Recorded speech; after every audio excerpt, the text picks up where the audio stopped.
Om Sarve Bhavantu Sukhina Sarve Santu Niramay Sarve Bhadrani Paschyantu Ma Kaschit Dukh Bhag Bhavet. So, welcome to our Saturday morning session. Today we are starting Ishavasya Upanishad and we will start with the Shanti Mantra of Ishavasya Upanishad. But before we go to that mantra, I would like to add a few things. First is that this knowledge of Upanishad has been called as Atma Vishayak Gyan. That is that knowledge which enables you to know yourself. Through your sense organs, you know the world. You analyze the things which are available in nature, which are available outside. But with the knowledge of Upanishad, you start understanding who you are, why you have come here, what is the mission of your life, what is good for you, what is not good for you. So this is called Atma Vishaya Gyan. This is the fundamental of Upanishadic knowledge. Now, why it is necessary? It is necessary because Agyan is swabhavik. Agyan is rooted in our existence. Now, it may look little strange, but that is the truth. Like the darkness is there unless the sun rises. So, darkness is natural. When the sun rises, the darkness disappears. Similarly, in our own nature, agyan or ignorance is a perpetual feature. We can remove this ignorance through knowledge, through gyan. So if we acquire gyan, the knowledge, then the ignorance will disappear. So ignorance is something which is natural in every human being. And to overcome that ignorance, we have the process of gyan or acquiring knowledge, and Upanishads provide that knowledge. So this is the fundamental truth. In fact, Shankaracharya emphasized this part in his what we call Bhashya on Upanishads. Now, how do we acquire Gyan? Now, acquiring Gyan has been described in variety of ways. People do tapasya, they do penance, they do action, karma, and they also do bhakti. There's a yoga. So there are variety of methods to acquire Gyan. The three of them are yoga, bhakti, and karma. And then there is a method of tapasya, meditation. These are all part and parcel of the same approach how to enhance knowledge so that we can overcome ignorance. So this is the path we are taking now. The Upanishads provide us that path. And today we will go on to the first mantra, or rather, I would say, the Shanti mantra of Ishavasya Upanishad. And that is why I started with a different Sanskrit verse today, because now we will go to that mantra now. Purnamadah Purnamidam Purnat Purnamudachyate Purnasya Purnamadaya Purnmeva Vasishyate. Om Shanti Shanti Shanti. Now this is the Shanti mantra of Ishavasya Upanishad. Every Upanishad has a Shanti mantra. and it depends on from which Ved it comes from. Uh, Ishavasya Upanishad comes from what we call Sukla Yajurved. Shukla Yajurved, there are some other Upanishads that come from Shukla Yajurved, like Svetasvatara Upanishad. Now, Svetasvatara Upanishad also has the same Shanti mantra. In other mantras, uh, actually the teacher, the guru and the shishya, the teacher and the disciple, they both pray to the divine power to enable them to understand things better and to lead them to the path of knowledge. But this mantra is very special. This mantra actually, I would say, one of the most fundamental uh, scientific expression anywhere in the world. So it is very important to understand this mantra properly. Now, Purn Madah, that that is Purn. Purn Midam, this is Purn. So what is that? That is Purn and this is Purn. Now, Purn means whole, complete in every respect. Nothing is missing. We will understand this slowly, slowly.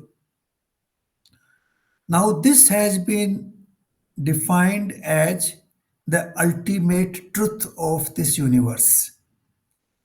The ultimate truth of this universe has been defined in this mantra as Purn, whole, complete. Now, what is whole? What is complete? For example, if we take 8 billion population of the world today, we take all those who died, maybe I don't know how many billions, and all those which will come in the future, that is also not complete, that is not Purn. Because each one of us has a different characteristic. What came in the, what happened in the past, the humans passed away, they had different characteristics. Those who will come in the future, they will have different characteristics. And this is only one species of life, that is human being. There are 84 lakh or 8.4 million species of life that has been described in our Shastras. And now science is reaching to the same conclusion that there could be close to 8.4 million species of life. So imagine all species having the similar trend. They also have trillions. For example, if we take fish, there are trillions of fishes. There were trillions in the past, which, they died or they were, killed. And they will come trillions in the future. They are not identical. Nothing is identical. Their characteristics will be different. We take the population of dogs, same thing applies. Population of lions, same thing will apply. Birds, same thing will apply. So all these species put together, all those species which have passed away in the past and which will come in the future, even all those put together does not make the whole. It is not complete. Because in addition, there are trees, variety of trees, there are mountains, there are these physical features, all those natural forces which are there. So it is not easy to understand what is Purn. Purn means there is nothing beyond that. eh? That completes the whole thing. Now it has been defined that what can be Purn. Purn can be in three variations. First is that in terms of time, it is Shashwat, that it existed in the past, it exists in the present, it will exist in the future. It is also called Nityam, that it is without any break, it exists. So that is one aspect, time. The second aspect is this, that is samay, oh sorry, place. Now, it is existing in India, it is also existing everywhere in the world, it is existing in the entire universe, and it existed in the entire universe and it will exist in the entire universe.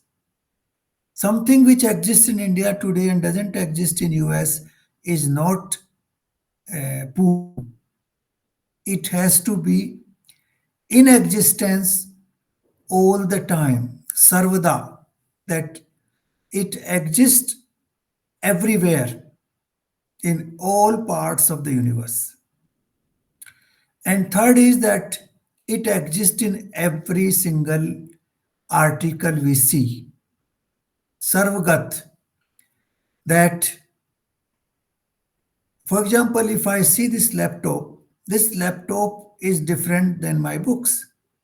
My books are different than my water bottle. So my water bottle doesn't encompass my laptop and my books. So they cannot be complete individually. So the fact is that every manifestation in this universe, which we see in physical form, all of them put together does not make it Purn. It is not complete. It's not whole. So Purn Madah Purn Midam, that this is complete and that is complete, it basically means that the Supreme Lord is complete, and whatever has come out in this universe as his manifestation, that is also complete. And then it says that complete comes out of complete, Purn comes out of Purn and still remains Purn. Now, if Purn comes out of Purn, normally it should become zero. It should be Sunya. But that is not the mathematics here. Here, the mathematics is that Purn comes out of Purn and what remains is also Purn. Now, that is also important to understand. One way is that if it is Purn, then how can you take it out and keep it elsewhere? Keeping it elsewhere means there's some other space where you can keep it. So the Purn cannot be taken out of the Purn, it has to be there all the time. And that is why it is remains Purn despite if you take it out, despite that it remains Purn. So that is one explanation. The other explanation, which is more logical and which is, this is also very logical, but the other one is more, I would say, profound, is that something will remain Purn only if it is superimposed with something else. For example, if there is a layer in substratum somewhere, on top of it something appears, then that substratum remains everywhere. That is not disturbed at all. So, if something is superimposed, then the fundamental truth of the Purn remains there. That element which is Purn, it is there, and something has been just superimposed. Now let us understand this. For example, there is water in the ocean. Now there's water everywhere, but it is superimposed with waves. Now waves are water. There's no wave without water, but waves are not ocean. That is the difference it comes. The difference comes in the manifestation. The Purn is essential for this manifestation, but the manifestation is not Purn. The waves are not ocean, but oceans, without ocean, there could be no wave. And waves are water. Ocean is full of water. But waves do not constitute the ocean. So that is the difference. Let's take, there are many examples which have been given in Upanishad to explain this. There's another example is example of Akash. Akash is infinite, existing everywhere. Now, in that Akash, there's another word called Ghat Akash, means you can have a small little space out of that Akash. It comes out of that Akash, but without that Akash, that Ghat Akash is not possible. Without Akash, we cannot make a home.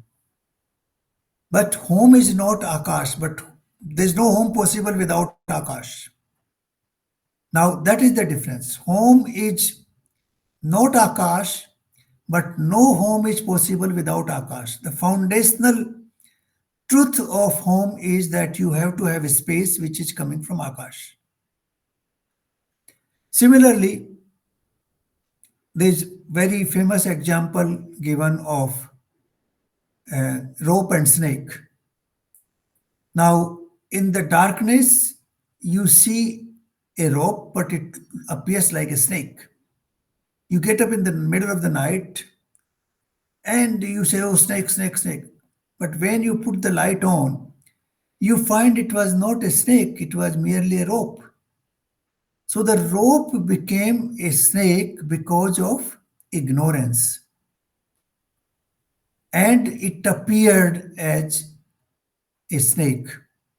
Similarly, the foundation is the rope. The snake is merely an appearance. Similarly, the foundation of this universe is pure consciousness. It is what I described earlier, bodiless consciousness all over this universe. That is the foundation. On that foundation, multiple manifestations appear and disappear, like waves on the ocean, like houses on the earth, go downs on the earth. You create nations on the earth, cities on the earth. They come and they go. The foundation remains undisturbed. Before we came in this world, maybe many earths came and went. The Akash remained undisturbed. And that Akash is comparable to Poon. In fact, the Poon which we are talking about, or the pure consciousness we are talking about, it goes beyond Akash. It is even before Akash, from where the Akash appears. So it is even more subtle than Akash. Akash we can at least feel. So, but that consciousness is the foundation on which everything else appears and disappears periodically. So that is what this Purnamadah, Purnamidam, Purnat, Purnamudachyate, Purnasya, Purnamadaya, Purnameva Vasishyasi. This Shanti mantra of Ishavasya Upanishad gives a very profound explanation. In my view, the most profound uh, explanation of this universe comes from this Shanti mantra. And this is not the part of Upanishad, this is the preamble to the Upanishad. As we have preamble in our constitution, this is also like a preamble to Ishavasya Upanishad. So we must understand the depth of this particular mantra, that the Supreme Lord has been described as Purn in every respect. From that Purn, he gives manifestation to multiple billions and trillions and quintillions of objects, and those are all actually superimposition on that pure consciousness. Those objects are not the Supreme Lord, but they give, they cannot arise without the Supreme Lord. Like the waves cannot arise without the ocean or without the water, similarly, none of this manifestation can happen without the Supreme Lord, without the pure consciousness. So, this is the foundational knowledge which is enshrined in this Shanti mantra. This will I also call this as, because here the Purna is equal to Brahman. It's actually in Upanishad, this Purna has been called as Brahma later on. So this Brahma is complete in every respect, and everything which appears in this universe is merely an appearance on that substratum which is there everywhere. Now, let's take one more example. For example, the example of a gold. This is also given in Upanishads. Now, the gold can be converted into thousands of different ornaments. Now, that ornament is practically nothing but gold, but it has acquired a name and a form, and it looks different. You do not call it gold, you call it ring, you call it bracelet, you call it chain, you call it, variety of other things.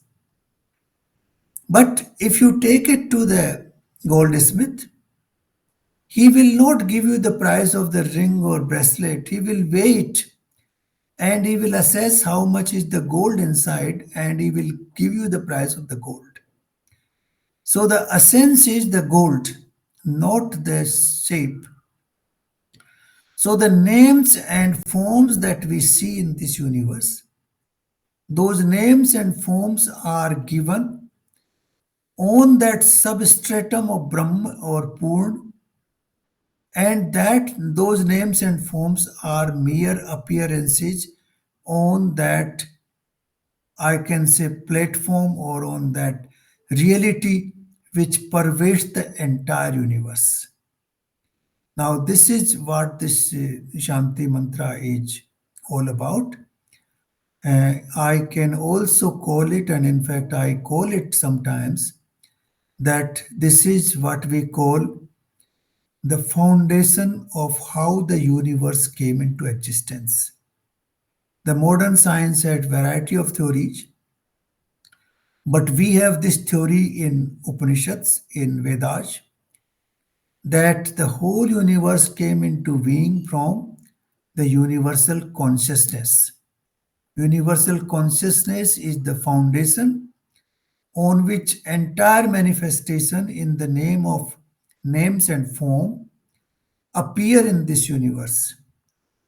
Like from the clay, you can make millions of different shapes and give them the names. Similarly, from that pure consciousness, billions and trillions and quintillions objects appear in this universe. They are given name and form, and they exist so long as the pure consciousness is with them. As the consciousness goes away, they also disappear. Like our body is there, there are natural elements in this body. This body is remaining united, and this name and form, like my name and form, Gauri Shankar Gupta, and my image, which you see, is in existence so long as that pure consciousness is at the foundation. As soon as the pure consciousness as the foundation leaves this body does not stay. It dissolves, it decays, and immediately disperses into the original five elements. So, this is what this Shanti mantra tells us. The whole theory of how the universe came into being is actually available in capsule form in this mantra. And this is a profound mantra which explains so many things. Now, today we will take the first verse of Ishavasya Upanishad. The first verse is, again, you see, we have seen Bhagavad Gita. In Bhagavad Gita, the chapter second, the Lord Krishna begins with the highest knowledge, and he tells Arjun कि ये शरीर तो वस्त्र की तरह से है, ये आत्मा अमर है, अजर है, अनादि है. And the body comes and go like we change our clothes. The soul changes its clothes. And he says the soul is cannot be destroyed with weapons. It cannot be made wet with water. It cannot be dried by air. Yeah. So it is indestructible. It cannot be even impacted. So he starts with that highest knowledge. And when Arjuna does not understand that fully, he goes down and down and down. And he goes to the level where he can understand. Similarly, this Upanishad starts with the most profound verse. In fact, the preamble, as I mentioned you, is in fact very, very profound. I can tell you with my own little knowledge, I did not find a more profound verse anywhere than this Shanti mantra of this Upanishad is. And the first verse we will take now, it again gives you all that we need to know in this world. There's nothing, if these two things are known, there's nothing else to be known. But then we need to know the details which will come in the subsequent verses. So now the first verse. Om Isavashyamidam Sarvam Yattinche Jagatyam Jagat Ten Takten Bhunjita Magrata Kash Swidhanam.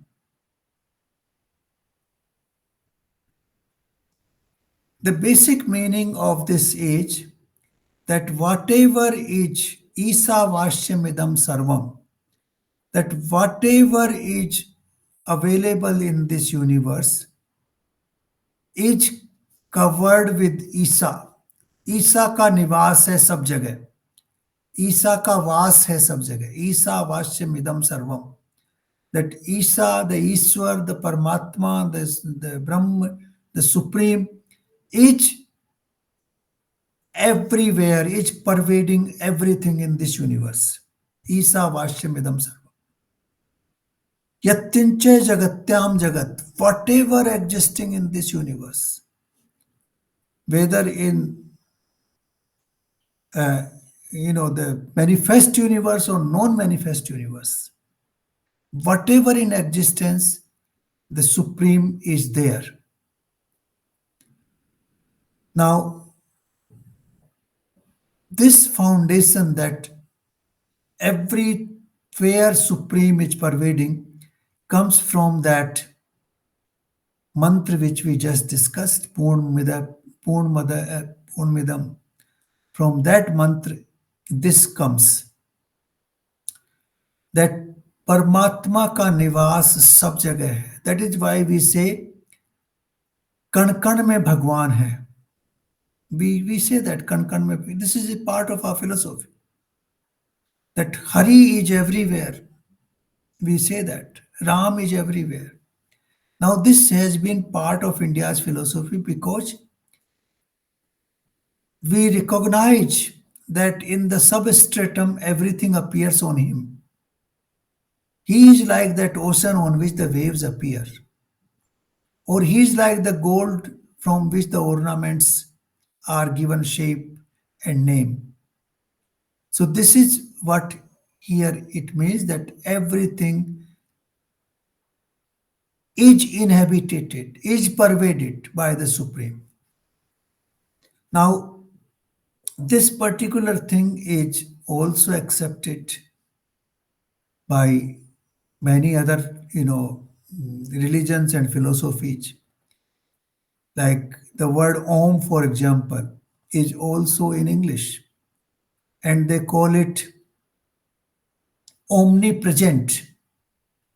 This is a word which is also there in Bible. Omnipresent means the Om is present everywhere. So this fact also appears in that religion. It may appear in other religions as well. So this is the first thing, that in the entire universe, whatever that is in existence, they all is covered by the Supreme, or the Supreme is pervading all that existence which we see anywhere in the manifest and non-manifest universe. So this is the first thing we have to know. So we have come here, whatever we see around us, they are all pervaded by the Supreme. Now, we have been sent here, so we have to live the life. So that has been explained in the second part of this verse. Ten takten bhunjita. Bhunjita means that you enjoy, you enjoy with the feeling, or with the ten takten means a detachment. You enjoy whatever has been given in this universe with the philosophy of detachment, with the idea of detachment. Don't get attached. But there is no harm in enjoying these facilities which are available in this universe, but don't get attached to anything there. Once you get attached, then you become actually dependent on others. Your freedom is lost. So, if you want to remain completely independent, completely liberated, then don't attach to any of those things. Attachment will make you greedy, which, which will give you a lot of pain if you are not able to achieve what you want to do. So, in the spirit of detachment, enjoy everything, whatever is available in this universe. So, this is the philosophy how we live here, how we should live here. Hmm? Because this whole universe, or all these objects which are available in this universe, they do not belong to you. It is very clear, because when we die, we leave everything behind. We cannot take anything with us. So they do not belong to you.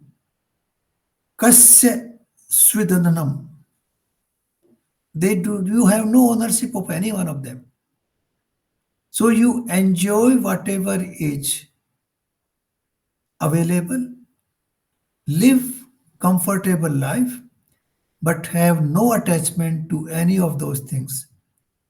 And you should accept that all this universe is pervaded by the supreme manifest or non-manifest universe. So this is the mool mantra, how we live our lives. I was told that Mahatma Gandhi once said that if all the literature of the universe has to disappear, these two mantras, the first mantra of Ishavasya Upanishad and the Shanti mantra of this Upanishad, are enough to guide the humanity. These two mantras give us the holistic approach how we should live. Now, of course, it looks very simple. We can feel it. But when we actually practice in the world and live in this world, we find a lot of difficulties to accept this reality. And that is why further explanations are needed. And then, as we proceed on this Upanishad further, we will find it takes the similar course as Bhagavad Gita takes, goes into further details how we can tackle day to day problems which are not envisaged in these mantras right away. So, these mantras provide us the holistic view, a comprehensive view, but the detailed approach which we face in our life is not tackled directly by them. Therefore, we as mundane human beings have to take shelter into something more detailed, which will come further down. So, now before we conclude today's session, I would also like to add one very important thing here. It's about the Shanti Mantra. Now, in the Shanti Mantra, we said if we, take out Poon out of the Poon, what remains is Poon. Now, this concept is also reflected, I would say, completely in Buddhism, particularly the theory of Sunyata by Nagarjuna, and I would say even Buddha's own approach. There they call Buddha's approach and Nagarjuna's approach is that of Sunya, that everything arises out of Sunya and everything reduces to Sunya ultimately. And when they talk about Nirvana, they talk about reducing yourself to Sunya, reducing yourself to nothing. They give an example that a lamp is lit so long as there is ghee, there is butter in the lamp, the butter will burn out, it will keep lighting the lamp. When there's no butter, the bati, the cotton wig, that will burn out and then finally it will destroy itself. So it says that so long as there is ego in the body, the ego burns out. When the ego burns out, the body also finally burns out. And then you get reduced to nothing, Sunya. And that is the state of Nirvana. Now, in that sense, the Nagarjuna's theory of Sunyata and the Upanishadic theory of Purnta, they are to some extent identical. What is described as Sunya in Nagarjuna's theory is described as Purn in Vedic theory. When we talk about moksha, our explanation is that we become one with the supreme, that is the Purn, and we also become Purn, therefore nothing is lacking, and we don't need anything else, and we attain bliss, eternal bliss. In case of Buddhism, you reduce to a zero, you reduce to Sunyata, and then all your ego, all your you know body is reduced to nothing, and you achieve nirvana. So in some ways it is the, I would say, negative approach taken by Buddhism and positive approach taken by Shankar or Vedas. The Vedic literature talks about Purn, that is the positive approach, you become complete. And the Buddhist approach talks about Sunyata, that you become completely Sunya. You reduce yourself to Sunyata, to zero, to nothing. But fundamentally, they are the same. What they explain that Sunya and Purn, the concept is, in my view, practically identical.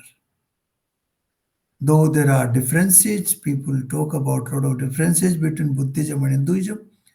But to me, this foundational knowledge, both in Buddhism and in Hinduism, is identical.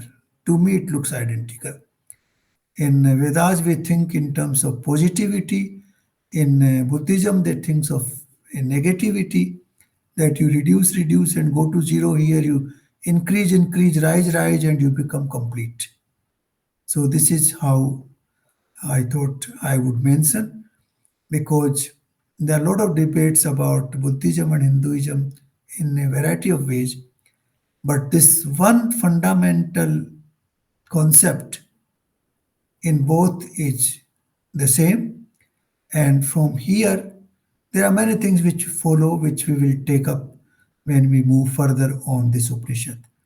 Because certain theories of Buddhism also have very close connection with the principles propounded in variety of Upanishads. So thank you very much, and we look forward to having more debate on this Upanishad slowly, slowly as we move forward. Thank you.